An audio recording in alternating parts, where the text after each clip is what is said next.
Did Biden draw a red line on Taiwan? Proof the U.S. funded gain-of-function research in China? And a growing real estate crisis. That and more on this week's China News Headlines.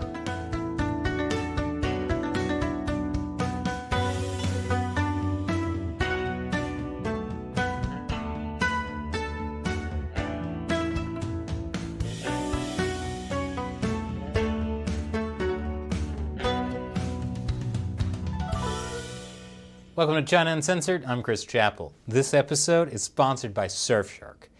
Whenever you go online, especially to look into controversial topics like we're about to in this video, you should be using a VPN like Surfshark to protect your identity. So, China has vowed to conquer Taiwan. They've been sending record numbers of warplanes towards the island nation.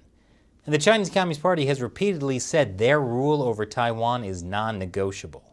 So if China invades Taiwan, what will the U.S. do about it? The Chinese Communist Party is hoping it will be nothing. And they've been waging a propaganda campaign to convince Taiwan that the U.S. will abandon them. And so Taiwan should just give up now. Chinese state-run media say the botched Afghanistan pullout was proof America cannot support Taiwan. It would be great if President Biden could offer some clear, definitive words of support for Taiwan. China just tested a hypersonic missile. What will you do to keep up with them militarily, and can you vow to protect Taiwan? Yes and yes. Wait, what? Did Biden just say the U.S. will defend Taiwan from Chinese attack? So are you saying that the United States would come to Taiwan's defense if China attacked? Yes, we have a commitment to do that. This is incredible. I mean, that's pretty clear. This is unprecedented. The U.S. has always made its official position on Taiwan ambiguous, but you can't get any clearer than a straightforward yes. Surely this wasn't some kind of off-the-cuff remark that will be immediately contradicted. Well, there has been no shift. The president was not announcing any change in our policy, nor has he made a decision to change our policy. There is no change in our policy. Oh, so much for that.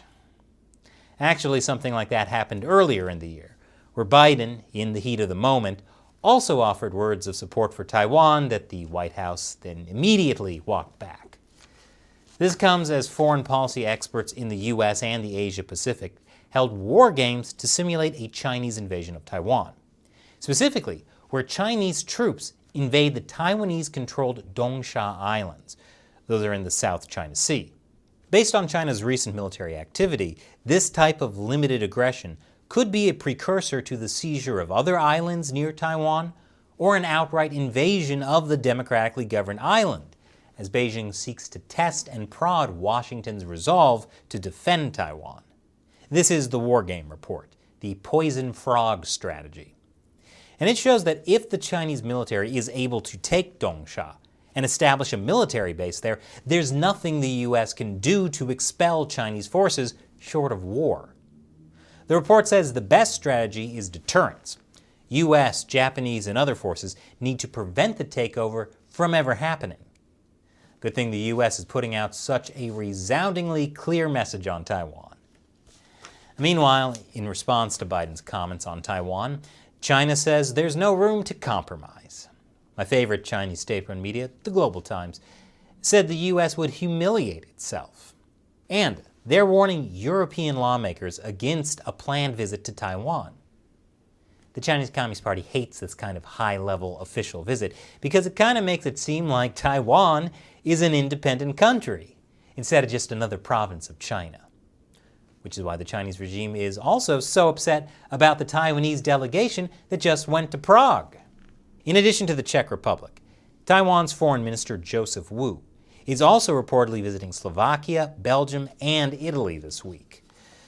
This week also marks the 50th anniversary of when the People's Republic of China joined the UN, which also means it's the 50th anniversary of when Taiwan left the UN and has been shut out of participation ever since, due to pressure from China.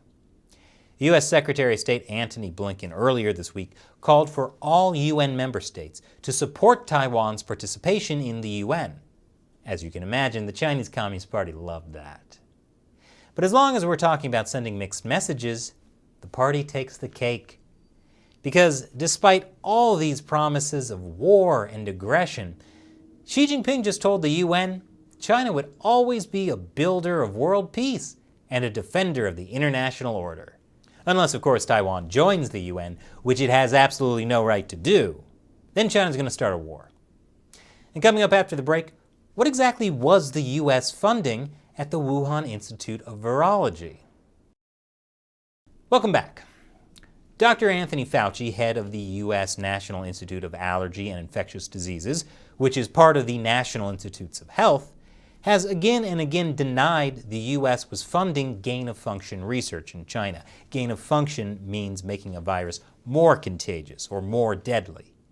And yet, according to recently disclosed documents, the National Institutes of Health did in fact fund research in China that created a more potent bat coronavirus. Mice were infected with a modified coronavirus. Those mice became sicker than those infected with the original version. To be clear, the document says this modified coronavirus is genetically very distant from SARS-CoV-2, the one that became our beloved global pandemic. But the experiment was funded by the US government, and it was conducted at the Wuhan Institute of Virology, where many believe SARS-CoV-2 may have leaked from.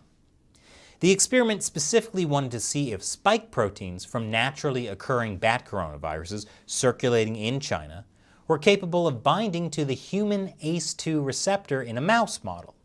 And you know, it's funny, the spike proteins from SARS-CoV-2 are really good at binding to those receptors. And hey, here's another funny thing.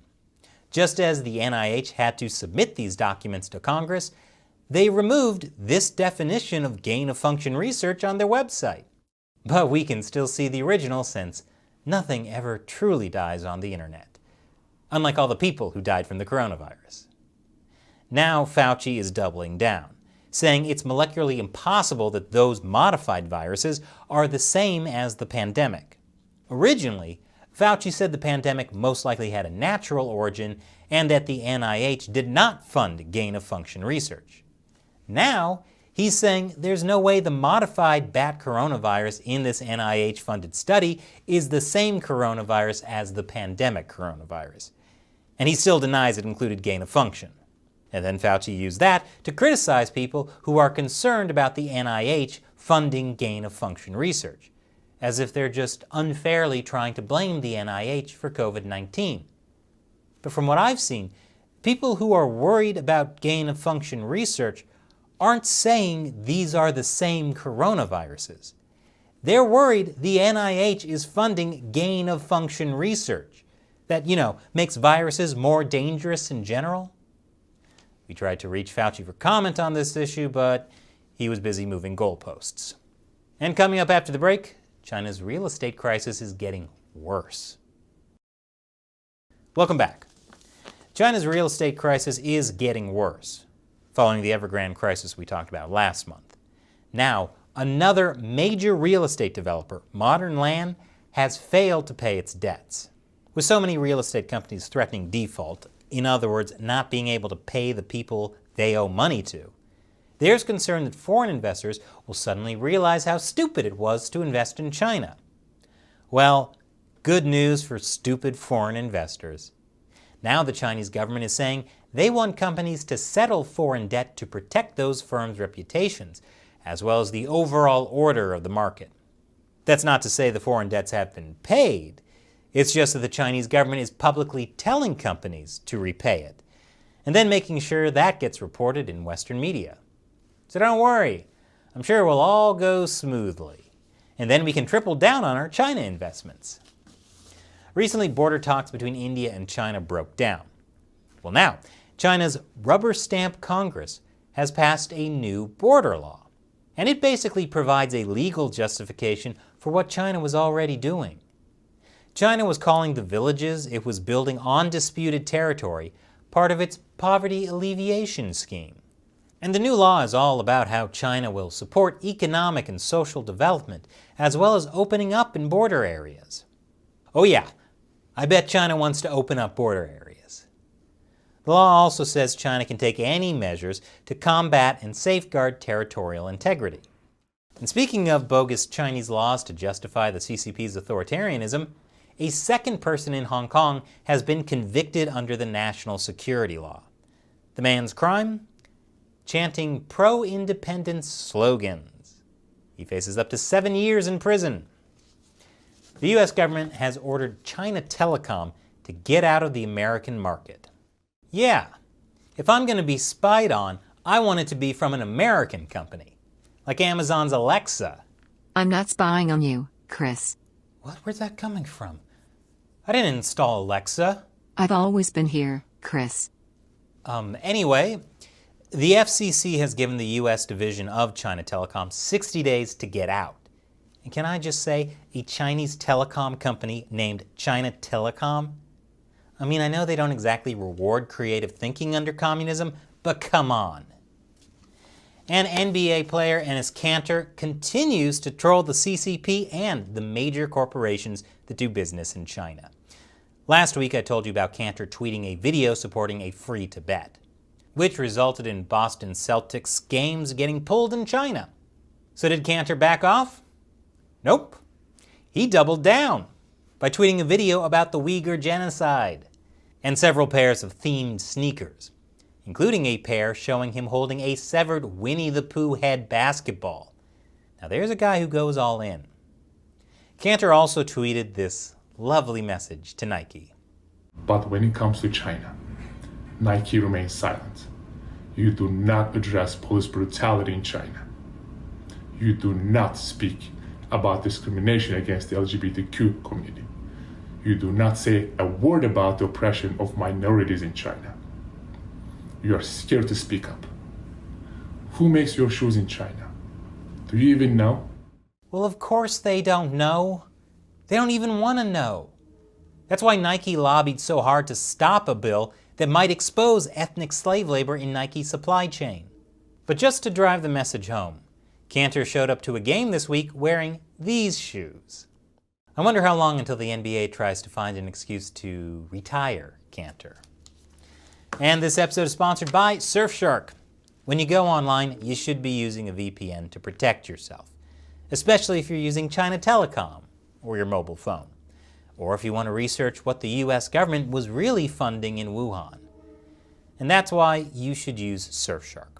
Surfshark secures your data with top-of-the-line, uncrackable encryption and the most secure VPN protocols. And to further protect your privacy, Surfshark doesn't keep logs of what you do. In fact, it keeps a server network in the British Virgin Islands where local laws allow companies to not keep user data logs.